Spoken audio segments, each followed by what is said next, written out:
पाणी नाही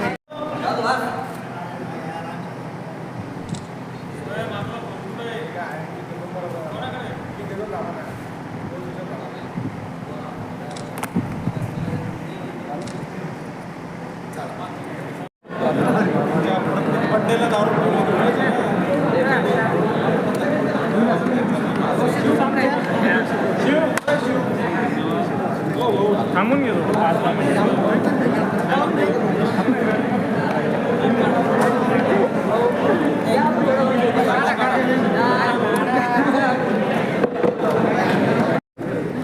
बड़े भाई इधर देखो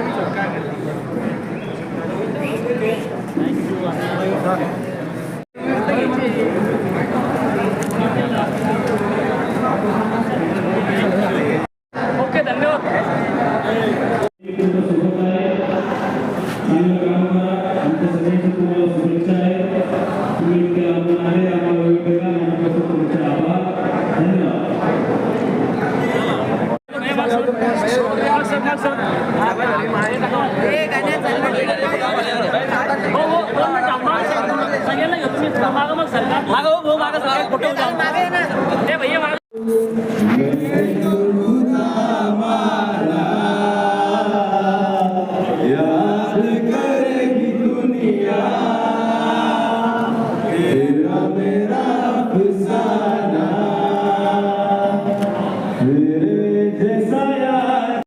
सर्वसामान्य घरातला मुलगा ज्योतिराम भाऊ खूप कार्य केलेले ज्योतिराम भाऊ.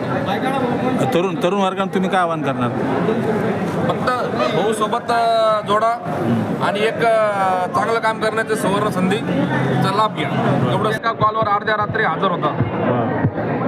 म्हणजे रात्री संकटकाळी धावून येणार काही कोणतं ते बोललो ना, कोणतंही काम असो द्या, संकटकाळी असो का शुभ कार्य असो, एका कॉलवर येतात. एक जे तरुण वर्ग जे बेरोजगार होतं सर्वांना एक रोजगार दिला भाऊने. एक चांगलं काम केलं भाऊने. आज भाऊचा वाढदिवस. हॅपी बर्थडे ज्योतिराम भाऊ. Happy birthday. काय बोलो भाऊ बर्थडे. आज ज्योतिराम भाऊचा वाढदिवस.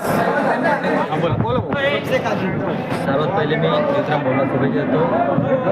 ज्योतिराम भाऊ तुम्हाला वाढदिवसाच्या खूप खूप शुभेच्छा. एकदा भाऊची प्रार्थना करतो की तुम्हाला सुख समृद्धी लाभो आणि असेच कार्य तुमच्या हाताने घडत राहावं. नमस्कार. आणि आजच्या डेटला ज्योतिराम भाऊकडून भरपूर काही कार्य चांगले घडलेले आहे.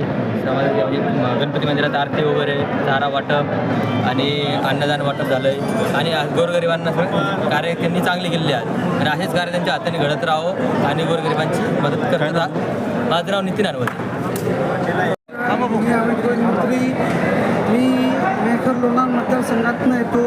मी भाऊचा आज गेल्या 15 वर्षापासून मित्र आहे आणि मी भाऊच्या वाढदिवसानिमित्त आणि माननीय आमदार संजयजी रायमुळकर यांच्या वाढदिवसानिमित्त काल दिनांक 4 ऑगस्ट 2026 रोजी 1500 विद्यार्थ्यांसाठी शालेय साहित्य वाटपाचा कार्यक्रम राबविला होता.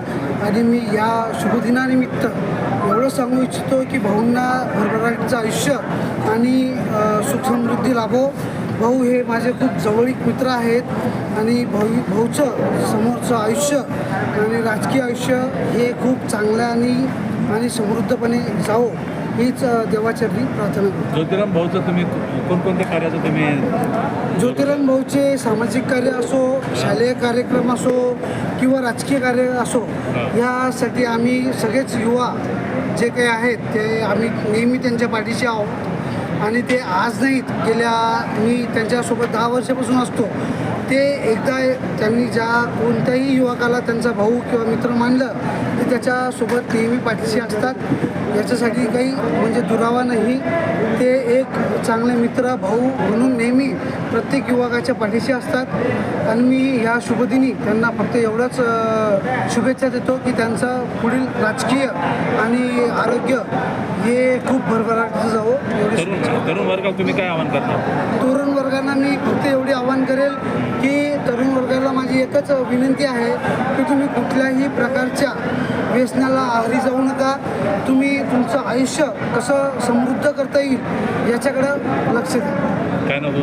माझं नाव अमित गोविंद मंत्री. मी एक फार्मास्युटिकल कंपनीचा CEO आहे. माझ्या कंपनीचं नाव हायविनो फार्मास्युटिकल्स आहे.